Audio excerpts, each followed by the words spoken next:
CaringCareersStartHere.com.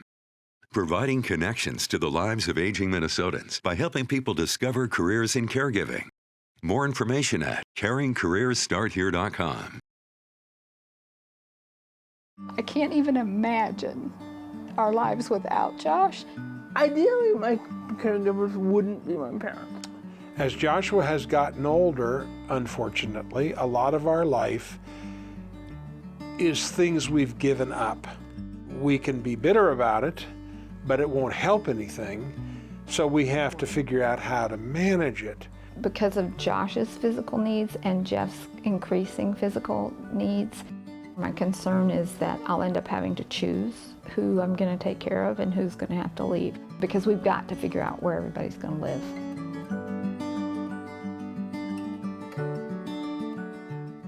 Hi, I'm Melissa Fritz, host of Inside Senior Living. As a senior living consultant during the COVID pandemic and a daughter who lost her father to Alzheimer's dementia, my inspiration for this work comes from a deeply personal place. I've seen firsthand the challenges families face when navigating the complexities of aging. Over the years, I've dedicated myself to equipping older adults and their families with the information and resources they need to make the best decisions, whether that means receiving care in their own home or making a move to a senior living community. And as we all age, this need is only going to grow. That's why we're on a mission to spark conversations, support caregivers, provide valuable resources, and promote a more age-friendly world. Meet Rebecca and Jeff, a couple in their 60s who are confronting their own aging while also caring for their adult son Josh, who lives with cerebral palsy. Jeff's worsening health has begun limiting his ability to help with Josh's care. Their story is like many aging Americans who have children with disabilities. Fortunately, Rebecca and Jeff are tapping into their strong faith and community as they search for options. When we got married, we moved from Madison, Indiana to Whole River, Manitoba, on the eastern side of Lake Winnipeg. And we were just two kids in love. Yeah, no running water. The first winter we were without running water, and we just did life together. And so then in 1980-81. And Joanna was born, but that meant a drive to Winnipeg. So yeah, then about 2.5 hours away. Winnipeg, and so she was born there, and then Ben was also born there, and that's where we had our first two kids. My siblings are 6 and 7 years older than I am. So in one way, we're almost two different families, because I was always a chapter behind them in life. Rebecca is dedicated to the Lord, and Rebecca is immensely dedicated to me and the family. Immensely dedicated. She's a very selfless individual. That's the greatest accomplishment in my life, is being wise enough to see that this was the woman that I needed to live with for the rest of my life. At the time, I was working part-time. I was pastoring a church and working part-time as an emergency medical technician in an ambulance. And we did quite a bit of air medevac work. And I had just done a medevac, and I was at a rural community about 60 miles away from high level. And my boss called and said, I need you to fly back right away. And I said, well, there's another medevac. Why don't I just take it since I'm here? She said, no, I need you to come home right away. I said, well, no, you don't understand. There's another medevac here. And finally, Lisa said to me, our dispatch said, your wife's water broke. You need to come home and take her to Edmonton. So we have two children at home at this time. So yeah. we have, thankfully, really great neighbors. We had friends that look after our kids. And my wife was still about... It was 29 weeks. 29 weeks. So we were 29 weeks. And so he had to go back up So you're kind of prepared. And He was 3 pounds 9 ounces? they cut all the tubes for 2 pounds, and he came 3 pounds 9 ounces, which was really Which, part of what. you know, fitting in the palm of my hand. And so that first year, you don't really know, right? Because they're so preemie, you have to have time. But we knew pretty early because he was our third. And I actually went to the library and I found a book. And I said, Jeff, this is what Josh has. It's cerebral palsy. I said, this is what he's doing. This is how he's acting. And Jeff's like, that's fine. Let's just wait and see what the doctor said. So he's a year old. We have our big consult with these big important doctors. And they said, well, we suggest that you put your child in a care system and that you just forget that you've ever had him. And Jeff at that point said, God gave us this child and he will help us take care of this child. I'll never forget that as long as I live, because I can't even imagine our lives without Josh. And I'm so thankful for Jeff immediately just saying, there's no question here. This is the way it is. The parents decided they wanted their kids to explore Eastern Canada. And in Eastern Canada, there is a spot called the Bay of Fundy, largest tidal shifts on Earth. And my siblings were all gung-ho to go down into the tidal basin, because when the tide comes out, you went down 9 flights of stairs and you could walk out to a place that would basically be underwater within the next few hours. And my dad was committed that his disabled son was going to get the same experience as his able-bodied children. And so he carried me down 9 or 12 flights of stairs so that I could see the tidal basin in the Bay of Fundy.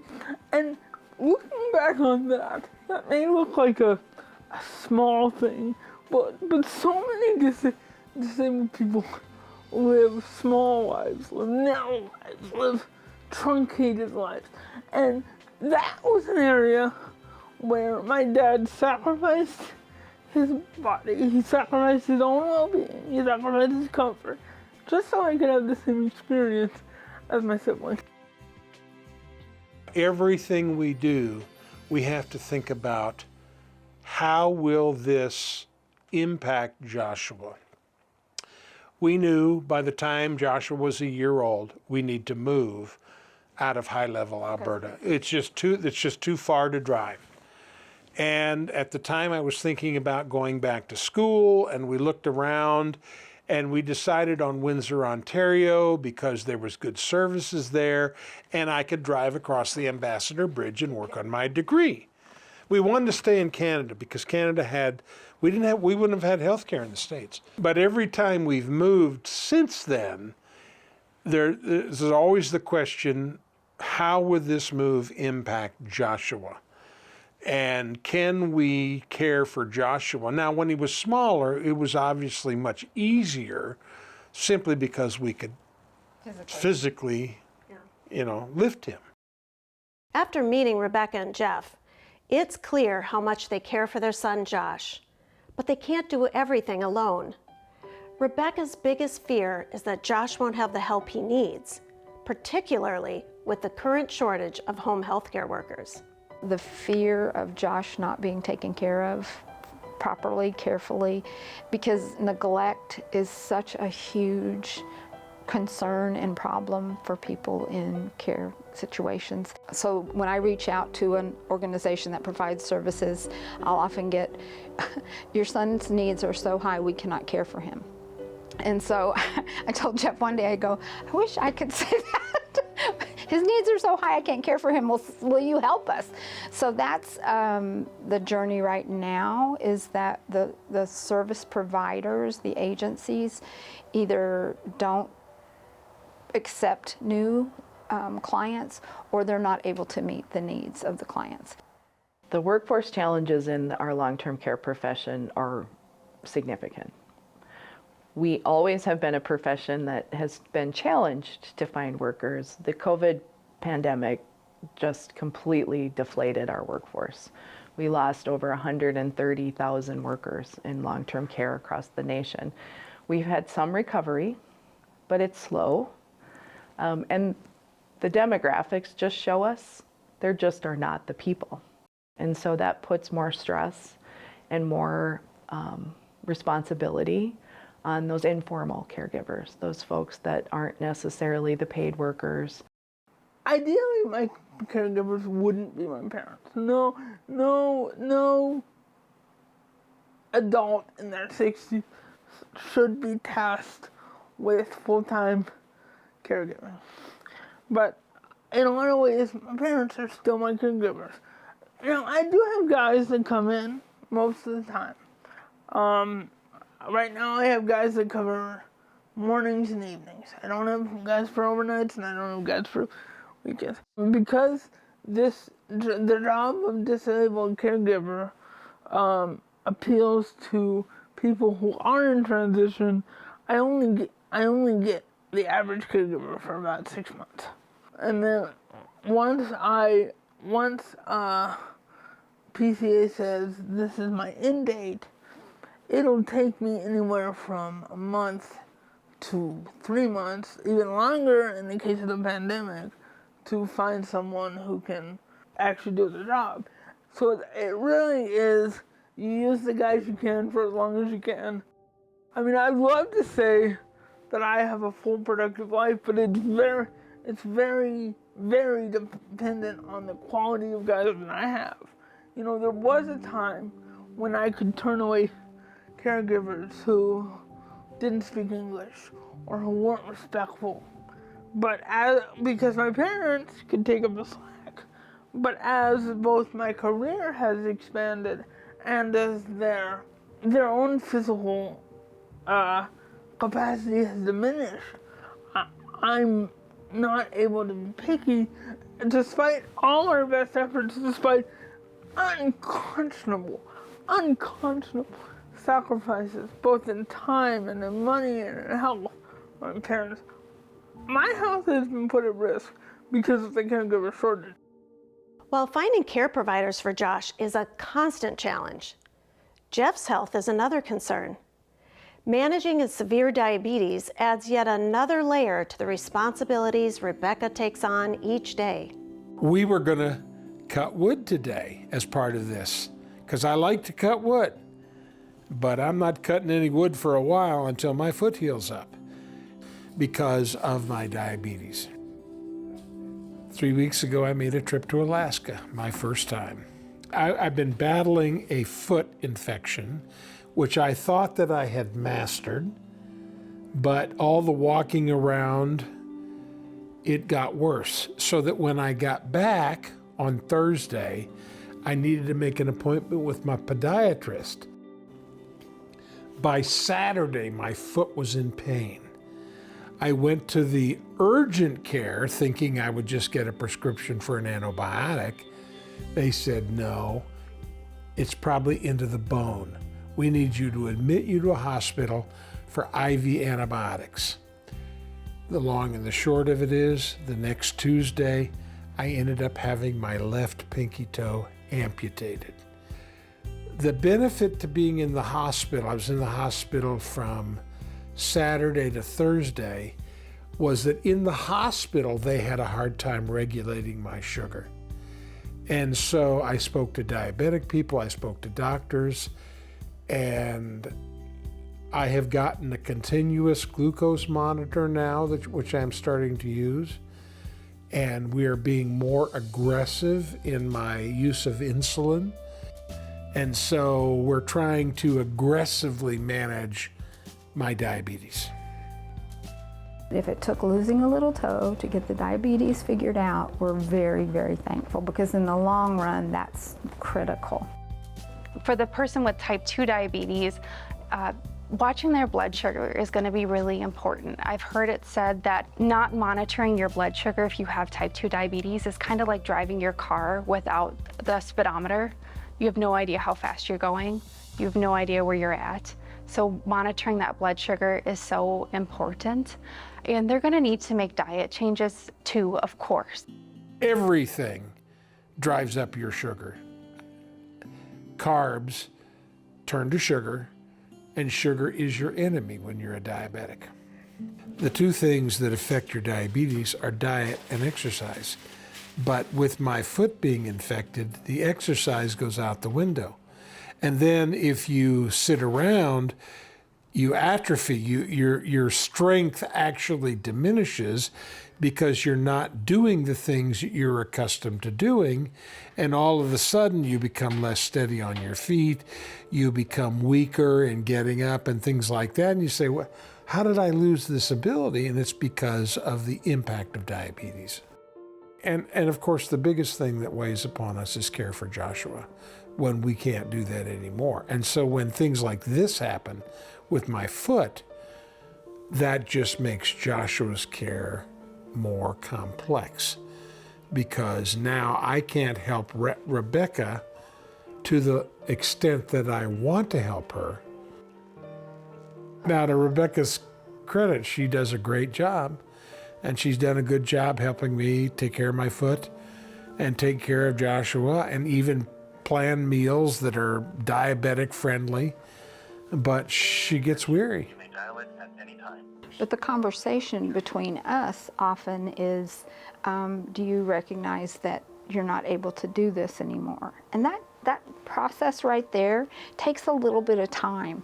Like, I think 6 months ago, Jeff would have said, I'm fine, I can, but now he understands and accepts.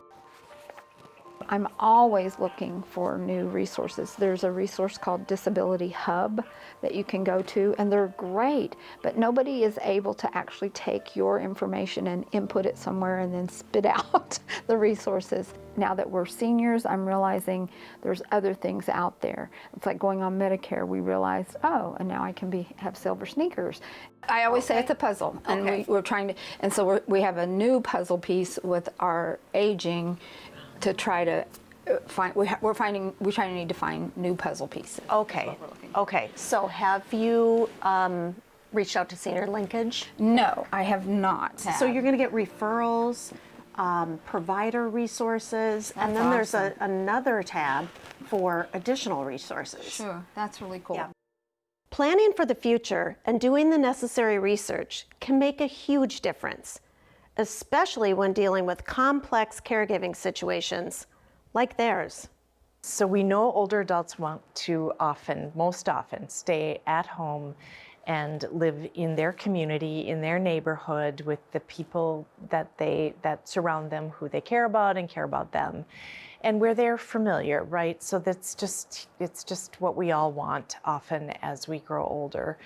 And really thinking about how to do that and how to plan for that.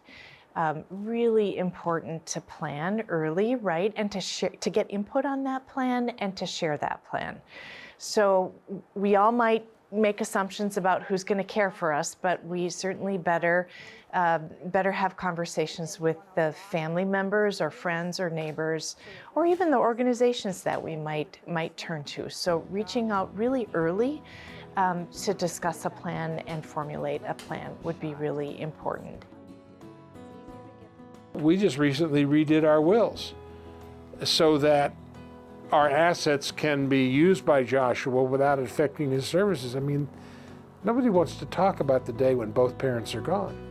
But we had to be proactive to make arrangements so that Joshua would have what we have left for him to be used for his living. Because of Josh's physical needs and Jeff's increasing physical needs, I think I shared before, my concern is that I'll end up having to choose who I'm going to take care of and who's going to have to leave. But if we could get in a different situation where I wouldn't have to manage so much stuff, I would love for my life to be about relationships and not about this stuff. But that's going to take some time and work and effort. And I think I told you I'm going to start putting our names on waiting lists, because waiting lists are out there, and I just need to be proactive and get our names on them for different living spaces. One of the challenges we faced, and we faced it for a long time, is to maintain a marital identity when every conversation either includes Joshua or is about Joshua. And This is the life the Lord has given us. The only thing that makes me sad is that Josh does consume us, and I can't figure out how to disengage from our lives being consumed by his life. And we're ready for that, but we're not there yet. Colin, thanks so much again for being willing to learn these things and ask questions as you need to. Looking back, I would say my mom's been my primary caregiver for the last 4 years. And because with my dad's health challenges, he's just not been able to do the work. And so my mom never has a day off, hardly. Like, she may get a few hours off here, a few hours off there, but until we get good staff who can do the overnights, she never gets to leave, never gets a weekend away with my dad. And she's just the consummate hard worker. Our anniversary is the first weekend in August, and our caregiver guys have said they want to make it possible for Jeff and I to get away. So even if it's just 2 or 3 nights, the very first place Jeff and I lived was in northern Manitoba, so it's about an 8-hour drive, and we'd love to go up there and see the people, see the, those relationships are all intact, but we would love to see them. So that's our kind of hope, dream, goal. While planning for Josh's future care is a top priority for Rebecca, she also recognizes the importance of taking care of herself. From working out to connecting with a support group, Rebecca's found ways to stay strong, both physically and mentally. For my physical health, and Jeff and Josh both are very supportive of this, I have had physical therapy to help me know how to use my body better as a caregiver. And so then I'm in the pool, at least try to be twice a week. My doctor told me this year, she says, you can't just be in the pool, you need to walk on land for the bones. So walk on land, breathing exercises. We talk about it takes so much time and energy to try to take care of ourselves, which is annoying. But if I don't do it, I pay for it. When I was younger, I exercised more at home with weights. I had an elliptical, and I would do everything in the house. Escaping, which you heard me say, I still like the escape. Just helps me so many ways. Like I escaped to Bible study, I escaped to the pool, I escaped for a walk, I escaped grocery shopping. But as a caregiver, getting out of the moment is critical. So you guys, caregiving taps our energy, emotionally, physically. I really enjoy the opportunity to work with other moms of disabled children. That's a real heartbeat for me, just the privilege of loving on them. And as a 65-year-old mom saying, it is hard, it is difficult, but you can do it. What are some things that give you joy as it relates to caregiving, disability, being part of a family that has extra needs? What gives me joy is connection like this, but also when I think about if Josh is successful. So I think we would all agree when our loved one is successful in anything, any treatment plan, any milestone, we definitely, that brings me joy. Despite the obstacles he's encountered, Josh continues to achieve his personal and professional goals. The principal of his public high school bought him a Game Boy and his first game. We used to tell Benjamin and his sister when they were early playing games before Joshua that you're not going to spend the rest of your life playing video games. Joshua is very pleased to remind me of that quote and say, Dad, I'm going to spend the rest of my life playing video games. And he's gotten into the world of video game consulting now. And he's been very successful. And he's been successful. He should finish his PhD hopefully this year in human factors and ergonomics. So his nonprofit employs other disabled people in the video game industry, and his consulting business helps developers and producers make their video games accessible. From an early age, I knew that I was different, But I also knew that that wasn't an excuse. My parents expected me to have dreams, to build dreams, and to chase dreams.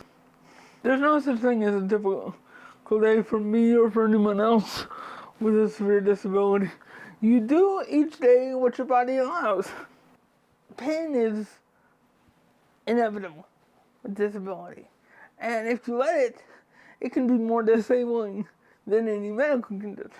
And so I have tried to build my life around the concept of, on the days when I can work as hard as I can. As we celebrate Josh's accomplishments and the resilience he's shown, it's a reminder of the strength that can emerge from challenging circumstances. Strength Rebecca knows all about. As long as God blesses me, my mind with being able to manage and do work, and my body to do work, and our financial resources are fine, we can continue moving forward, or attempting to move forward. Yeah. The opportunity to just share, that we really aren't as isolated and alone as we feel. There are supports and helps if we work at it. As we wrap up our time with Rebecca and Jeff, we've witnessed their incredible dedication to each other, their family, and especially their son, Josh. Their journey highlights the harsh realities facing older adults who have children with disabilities. These families clearly need more comprehensive community services and our support. Next week, we'll meet Cammie, who is also juggling multiple caregiving roles and on the verge of caregiver burnout. Join us as we explore her story and the lessons she has to share about finding balance and facing incredible loss.